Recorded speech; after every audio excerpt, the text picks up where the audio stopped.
दोस्तों, welcome back to Informed Hub. आज हम फाइनेंशियल अकाउंटिंग के वीक 4 को कंप्लीट वन शॉट रिवीजन में कवर करेंगे। वीक 4 थोड़ा कैलकुलेशन बेस्ड है, लेकिन अगर आप फॉर्मूला के पीछे लॉजिक समझ गए तो बड़े से बड़ा न्यूमेरिकल भी आसानी से सॉल्व कर पाएंगे। इस वीडियो में नेट इनकम, टी अकाउंट से advance formulas, multi step income statement और इनकम और इम्पॉर्टेंट एग्जाम ट्रिक्स को सिंपल एग्जाम्पल्स के साथ समझेंगे। तो चलिए शुरू करते हैं। Topic number 1, net income and revenue. सबसे पहले समझते हैं नेट इनकम। नेट इनकम का मतलब होता है बिजनेस का फाइनल प्रॉफिट। इसका बेसिक फॉर्मूला है net income equal to total revenue plus gains minus total expenses. यानी बिजनेस ने जितनी इनकम अर्न की उसमें से सारे एक्सपेंसेस माइनस करने के बाद जो अमाउंट बचता है वही नेट इनकम होता है। Example, sales revenue 5 lakh, interest income 20,000, expense 3,80,000, net income 5,20,000 minus 3,80,000 is equal to 1,40,000। Important rule, accounting में सिर्फ अर्न रेवेन्यू ही रेवेन्यू होता है।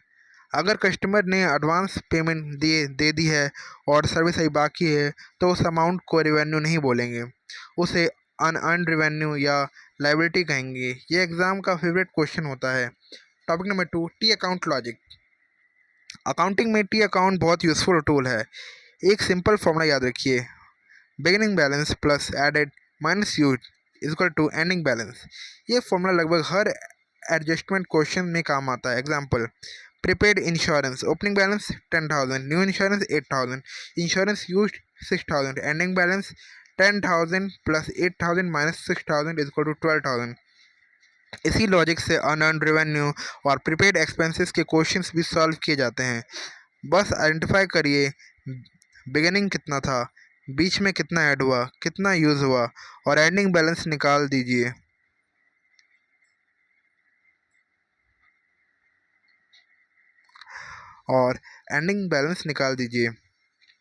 तो चलते हैं अपने नेक्स्ट टॉपिक की तरफ। Topic number 3, advance formulas. अब बात करते हैं कुछ इंपॉर्टेंट फार्मूलाज की। Net capital spending formula, net capital spending is equal to ending fixed assets minus beginning fixed assets plus depreciation. ये फार्मूला फिक्स्ड एसेट्स में एक्चुअल इन्वेस्टमेंट बनता है। रिवर्स कॉक्स लॉजिक, कभी कभी एग्जाम्स में कॉक्स डायरेक्टली नहीं दिया होता, तब आप रिवर्स कैलकुलेशन करते हैं। Formula, sales minus COGS minus operating expenses is equal to earning before tax. अगर सेल्स और प्रॉफिट दिए हों तो मिसिंग कॉक्स भी निकल सकते हैं। एग्जाम में स्टूडेंट्स इसी स्टेप पर कंफ्यूज जाते हैं, लेकिन फार्मूला याद हो तो क्वेश्चन इजी हो जाता है। So next topic number 4, multi step net income statement. अब देखते हैं मल्टी स्टेप इनकम स्टेटमेंट। ये एक सिस्टमैटिक प्रोसेस है। स्टेप 1, सबसे पहले रेवेन्यू को एडजस्ट करो, raw revenue, accrued revenue, unearned revenue जो अर्न हो चुका है। स्टेप 2, एक्सपेंस एडजस्ट करो, raw expenses, accrued expenses, depreciation.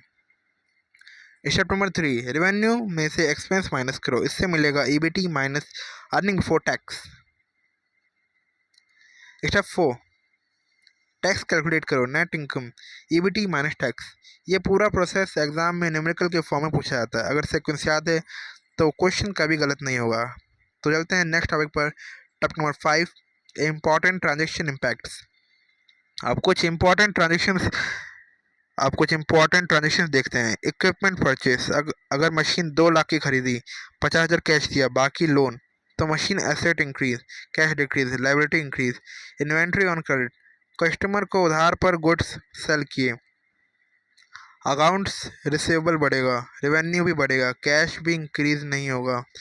Expense recognition, expense का मतलब सिर्फ कैश देना नहीं होता। एक्सपेंस तब माना जाता है जब एसेट डिक्रीज हो या लायबिलिटी इंक्रीज हो। इसी कॉन्सेप्ट को एग्जाम में बार बार टेस्ट किया जाता है। कॉमन एग्जाम ट्रिक्स, वीक 4 में स्टूडेंट्स ये मिस्टेक करते हैं। एडवांस कैश का रिवेन्यू मान लेना, डिविडेंड्स को एक्सपेंस मान लेना, रेवेन्यू एडजस्ट करना भूल जाना, डेप्रिसिएशन ऐड नहीं करना, टी अकाउंट का बिगनिंग बैलेंस इग्नोर कर देना। अगर ये 5 मिस्टेक्स अवॉइड कर ले तो न्यूमेरिकल्स काफ़ी इजी हो जाएंगे। क्विक रिवीजन, आज हमने सीखा net income is equal to revenue plus gains minus expenses.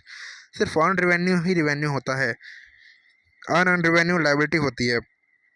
T account formula, beginning plus added minus used and is equal to ending. Net capital spending formula, reverse COGS calculation, multi-step income statement, equipment purchase और credit sale के transactions impacts, ये week 4 का सबसे important concepts हैं। तो दोस्तों ये था फाइनेंशियल अकाउंटिंग वीक 4 का कंप्लीट वन शॉट रिवीजन। अगर वीडियो हेल्पफुल लगी हो तो लाइक करें, शेयर करें और इन्फॉर्म्ड हब को सब्सक्राइब जरूर करें। अगर आप चाहते हैं कि पूरा फाइनेंशियल अकाउंटिंग कोर्स एक ही मैराथन वीडियो में रिवाइज करें तो कमेंट्स में मैराथन ज़रूर लिखिए। मिलते हैं नेक्स्ट वीडियो में, तब तक के लिए हैप्पी लर्निंग।